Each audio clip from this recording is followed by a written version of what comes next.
सभी मित्रों को कुमार राजेश का नमस्कार। दोस्तों, आज मैं आपको संत एकनाथ के बारे में बताने जा रहा हूँ। भारत की भूमि में महात्मा एकनाथ जी का नाम अत्यंत श्रद्धा से लिया जाता है।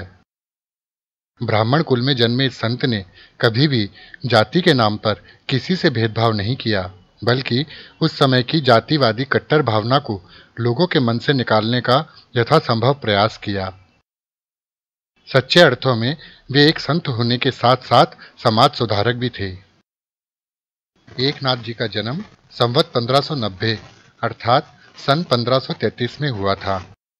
इनका जन्म प्रसिद्ध मराठी संत भानुदास के कुल में हुआ था। इन्होंने संत ज्ञानेश्वर द्वारा प्रवृत्त साहित्यिक तथा धार्मिक कार्य का सब प्रकार से उत्कर्ष किया। इनका जन्म गोस्वामी तुलसीदास के समान ही मूल नक्षत्र में हुआ था। कहा जाता है कि मूल नक्षत्र में पैदा हुए बालक का जन्म होने पर माता पिता के प्राणों को संकट होता है। इनके जन्म के कुछ समय के बाद ही इनके माता पिता की मृत्यु हो गई थी।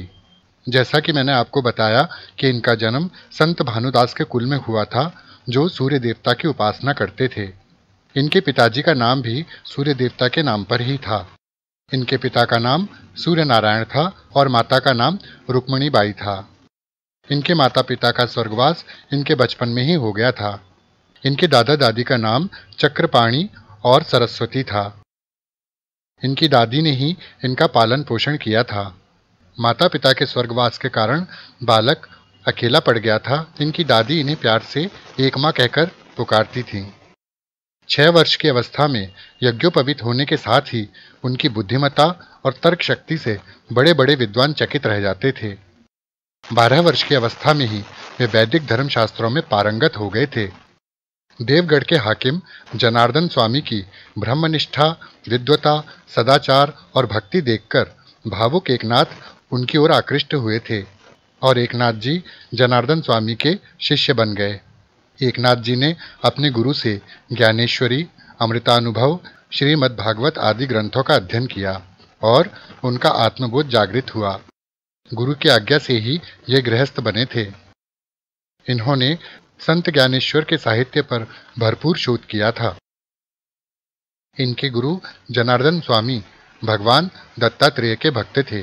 वे दत्तोपासक थे। एकनाथ जी ने अपने गुरु की बहुत सेवा की और इन्हें भगवान दत्तात्रेय के साक्षात दर्शन भी मिले। इनके गुरु ने ही इन्हें गृहस्थाश्रम में प्रवेश करने की प्रेरणा दी थी। गुरु की आज्ञा से उन्होंने धर्मपरायण सेवाभावी गिरजाबाई से विवाह किया था। इनकी पत्नी गिरजाबाई बहुत धर्मपरायण थी। एकनाथ जी और गिरजाबाई के 2 पुत्रियां थीं, जिनका नाम था गोदावरी और गंगा, और हरि नाम से इनका एक पुत्र भी था, जो हरि पंडित के नाम से प्रसिद्ध हुआ। संत एकनाथ जी महाराष्ट्र के वारकरी संप्रदाय के प्रसिद्ध संत थे। जैसा कि मैंने आपको बताया, इनका जन्म पैठण में सन 1533 में हुआ था। संत ज्ञानेश्वर जी के 250 से अधिक साल बीत जाने के बाद इनका जन्म हुआ था। संत एकनाथ जी बंद द्वार खोलो कहते हुए लोगों को जागृत करते थे। ईश्वर के परम भक्त एकनाथ जी के जीवन से अनेक चमत्कारिक घटनाएं जुड़ी हुई हैं। कहा जाता है कि वे जिस रास्ते से होकर गोदावरी में स्नान करने के लिए जाते थे, उस रास्ते पर एक दुष्ट व्यक्ति उन्हें नहाकर लौटते समय उन पर कुल्ला कर दिया करता था। एकनाथ जी कुछ नहीं कहते थे, चुपचाप पुनः स्नान करके लौट जाते थे। एक दिन उस दुष्ट व्यक्ति ने उन पर 108 बार कुल्ला किया। उसके कुल्ला करने के बाद हर बार एकनाथ जी गोदावरी में स्नान कर लेते थे। आखिर जब उस दुष्ट व्यक्ति का मुंह थक गया तो वह एकनाथ जी के पैरों पर गिर गया और बोला, मैं आपका अपराधी हूँ, मुझे क्षमा करें। लेकिन एकनाथ जी शांत भाव से बोले, तुम्हारे कारण ही मैंने एक ही दिन में 108 बार गोदावरी का स्नान करने का पुण्य कमा लिया है। संत एकनाथ जी कभी भी क्रोधित नहीं होते थे। कुछ दुष्ट ब्राह्मणों ने उनकी सज्जनता की परीक्षा लेने के लिए एक बार एक व्यक्ति को उन्हें क्रोधित करने के लिए उनके घर भेजा। उस समय एकनाथ जी भगवत भक्ति में रमे हुए थे। वह व्यक्ति आया और उनकी पीठ पर चढ़कर बैठ गया। एकनाथ जी हंसकर बोले, तुम्हारी इतनी आत्मीयता देखकर मैं बहुत प्रसन्न हुआ हूँ। जब उस व्यक्ति ने देखा कि एकनाथ जी बिल्कुल भी क्रोधित नहीं हुए, तो वह व्यक्ति उन्हें क्रोध दिलाने के लिए उनकी पत्नी गिरजाबाई की पीठ पर भी जाकर बैठ गया और उनके कंधों पर सवार हो गया। एकनाथ जी यह देखकर हंसते हुए बोले, इस बालक को ठीक से पकड़े रहना, अन्यथा गिरकर उसे चोट लग जाएगी। गिरजाबाई बोली, मुझे ऐसे बच्चों को संभालने का अच्छा अभ्यास है। यह देखकर वह व्यक्ति बहुत लज्जित हुआ। संतों को भला क्रोध कैसे आता। एक बार की बात है कि संत एकनाथ हरिद्वार से रामेश्वर में गंगा जल चढ़ाने हेतु तीर्थ यात्रा से लौट रहे थे। रास्ते में एक मरणासन प्यासे गधे को देखकर घड़े का सारा जल उन्होंने उस मरणासन गधे को पिला दिया। उनके साथियों ने इसका काफी विरोध किया। बाद में सभी को उसी गधे में रामेश्वरम भगवान के दर्शनों का सौभाग्य प्राप्त हुआ। अछूतों के प्रति उनके मन में बड़ा प्रेम भाव था।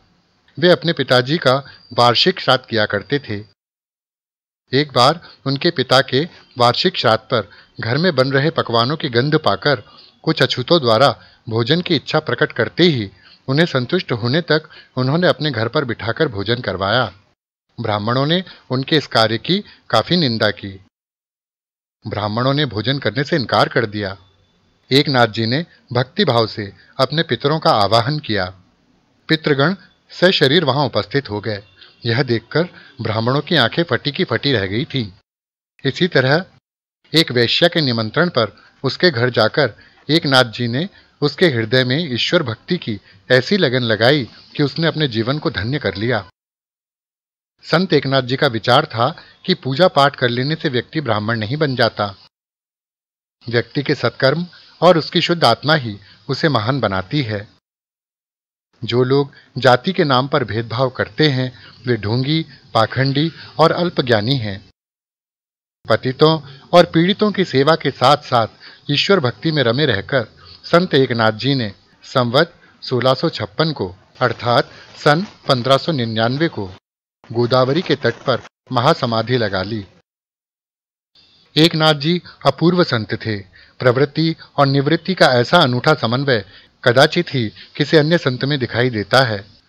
आज से सैकड़ों वर्ष पूर्व इन्होंने मानवता की उदार भावना से प्रेरित होकर अछूतोद्धार का प्रयत्न किया था। ये जितने ऊंचे संत थे उतने ही ऊंचे कवि भी थे। इनकी टक्कर का बहुमुखी सृजनशील प्रतिभा का कवि महाराष्ट्र में मुश्किल से ही दिखाई देता है। महाराष्ट्र की अत्यंत विषम अवस्था में इनको साहित्य सृष्टि करनी पड़ी। उस समय मराठी भाषा उर्दू और फारसी से दब गई थी।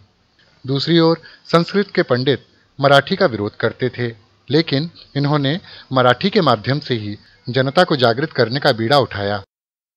इनकी प्रसिद्ध रचनाओं में चतुश्लोकी भागवत, पौराणिक आख्यान और संत चरित्र, भागवत, रुक्मिणी स्वयंवर, भावार्थ रामायण, मराठी एवं हिंदी में कई सौ अभंग, हस्तामलक सुकाष्टक, स्वात्म सुख, आनंद लहरी, चिरंजीव पद इत्यादि आध्यात्मिक विवेचन प्रकृतियां और लोकगीतों, भारूड की रचनाएं इत्यादि प्रसिद्ध हैं। इनका एकनाथी भागवत बहुत प्रसिद्ध लोकप्रिय ग्रंथ है। इनके भागवत का सम्मान वाराणसी के पंडितों ने भी किया था। ये प्रथम मराठी कवि थे जिन्होंने लोक भाषा में रामायण पर बृहद ग्रंथ रचा।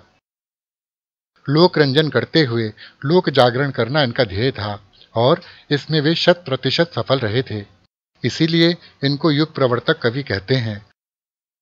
इन्होंने ज्ञानेश्वरी की अनेक पांडुलिपियों का सूक्ष्म अध्ययन तथा शोध करके ज्ञानेश्वरी की शुद्ध एवं प्रामाणिक प्रति तैयार की और अन्य विद्वानों के सम्मुख साहित्य के शोध कार्य का आदर्श उपस्थित किया। जैसा कि मैंने आपको बताया कि सन 1599 अर्थात संवत 1656 को गोदावरी नदी के तट पर इन्होंने महासमाधि लगा ली थी। इस दिन को एकनाथ षष्ठी के रूप में जाना जाता है। यह तिथि फागुन मास में पड़ती है। तो मित्रों, संत एकनाथ जी के बारे में यह जानकारी आपको जरूर अच्छी लगी होगी। इसी के साथ अपने मित्र कुमार राजेश को विदा दीजिए। आप हमारा चैनल इसी तरह से देखते रहिए और हमारा उत्साह बढ़ाते रहिए। नमस्कार।